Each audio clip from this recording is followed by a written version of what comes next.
Assalamualaikum warahmatullahi wabarakatuh.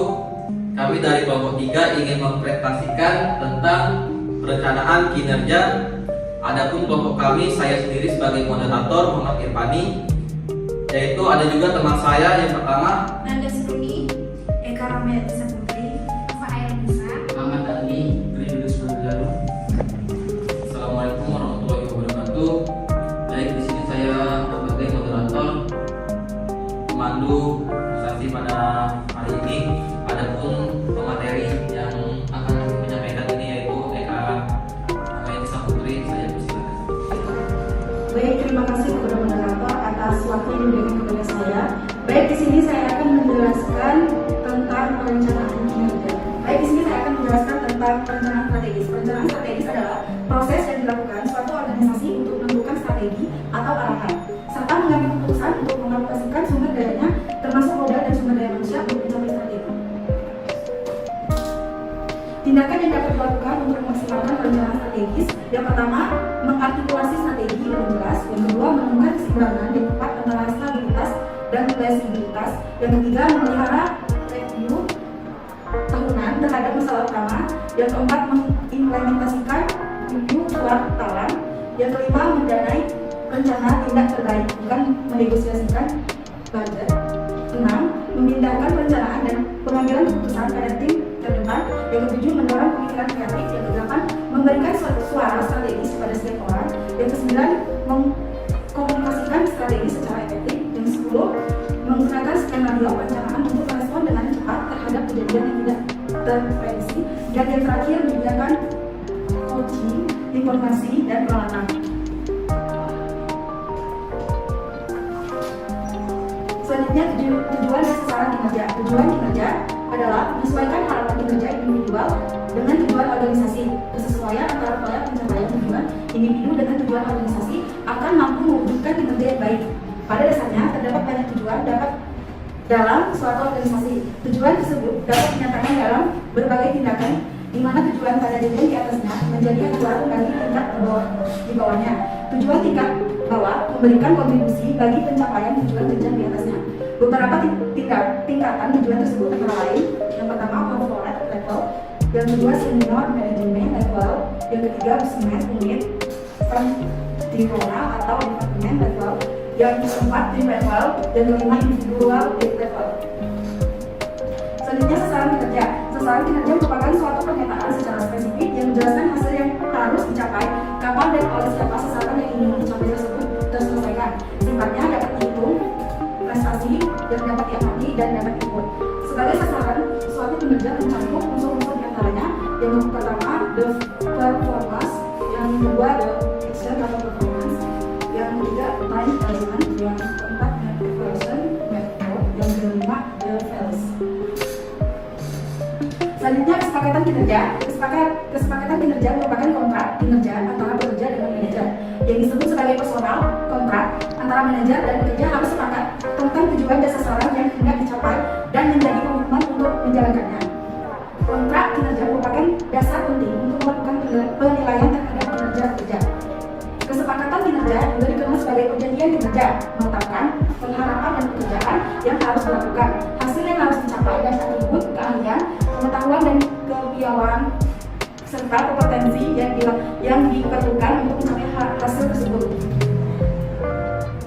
Juga mengidentifikasikan ukuran-ukuran yang harus dicapai untuk memantau, mengevaluasi, dan menilai kinerja.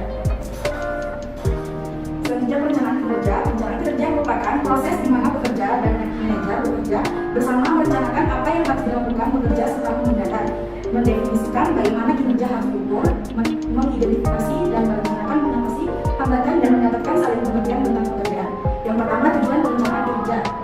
Perencanaan adalah jalan atau cara untuk mengantisipasi dan merekam perubahan. Selanjutnya, perencanaan juga dapat menghindari atau setidak-tidaknya memperkecil tumpang tindih dan pemborosan. Perencanaan menetapkan tujuan-tujuan dan standar-standar yang akan digunakan untuk memudahkan pengemasan.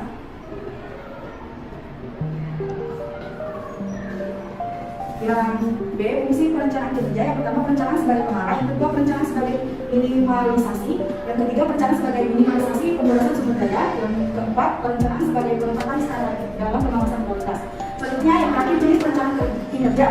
Yang pertama misi atau maksud, tujuan, strategi, kebijakan, prosedur, aturan, program, dan yang terakhir anggaran. Ya, dengan hambatan dalam rencana kinerja. Yang pertama kurang pengetahuan tentang organisasi. Yang kedua kurang pengetahuan tentang organisasi. Yang ketiga tidak mampu melakukan peramalan secara efektif. Kesulitan perencanaan operasi yang tidak berulang, biaya, takut gagal, kurang percaya diri, dan terakhir tidak bersedia memikirkan tujuan-tujuan masing-masing. Sekian materi dari saya kembalikan kepada Anda. Baik, terima kasih. Apakah ada yang ingin ditanyakan? Silakan. Baik, perkenalkan saya Elma Novita Indonesia ini perwakilan dari kelompok 2. Yang ingin saya tanyakan mengenai dalam sebuah perencanaan kinerja, kira-kira apa saja faktor yang mempengaruhi sebuah perencanaan dari kinerja pekerjaan. Oke, itu dari saya, terima kasih. Ada lagi? Perkenalkan, saya Francisca Hagam dari kelompok 5. Saya ingin bertanya tentang sebutkan prinsip-prinsip dasar dalam perencanaan kinerja. Terima kasih. Baik, perkenalan, saya Nur Fasira, perwakilan dari kelompok 6. Di sini saya ingin bertanya dalam sebuah manajemen kinerja akan. Baik, di sini saya akan menjawab pertanyaan dari Emma. Pertanyaannya, faktor yang mempengaruhi kinerja. Di sini ada dua faktor.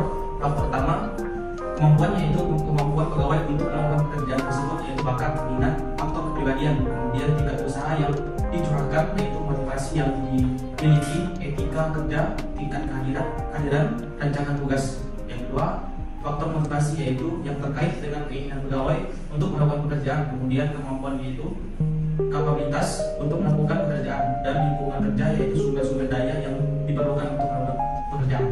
Gimana ya, Mas? Baik, terima kasih jawabannya. Baik, di sini saya akan menjawab pertanyaan dari Agam. Pertanyaannya, sebutkan prinsip-prinsip dasar dalam perencanaan kinerja. Adapun prinsip dasar perencanaan kinerja sebuah organisasi atau perusahaan antara lain: yang pertama, menghargai kejujuran; kedua, melakukan pelayanan; ketiga, memiliki tanggung jawab; keempat, dirasakan seperti pemain; kelima, terdapat perasaan kasihan; keenam, terdapat perumusan tujuan; yang keenam, terdapat konsensus dan kerjasama; yang ketujuh, sifatnya berkelanjutan; yang kedelapan, menjadi komunikasi dua arah; yang kesembilan, oleh umpan balik. Gimana? Senang. Baik, di sini saya akan menjawab pertanyaannya Ira. Pertanyaannya, dalam sebuah manajemen kinerja, apa saja yang perlu diperlukan agar dapat mencapai kinerja yang maksimal? Jawabannya, yang pertama, melakukan evaluasi kinerja lebih sering, tidak hanya sekali atau dua kali dalam setahun, namun beberapa kali. Yang kedua, menggunakan OKR untuk menyelaraskan standar pencapaian pribadi dengan tujuan perusahaan secara keseluruhan. Yang ketiga, mengembangkan sistem feedback secara mingguan agar monitoring bisa lebih efektif. Yang keempat, menjadikan manajer sebagai pengajar atau memberi latihan kepada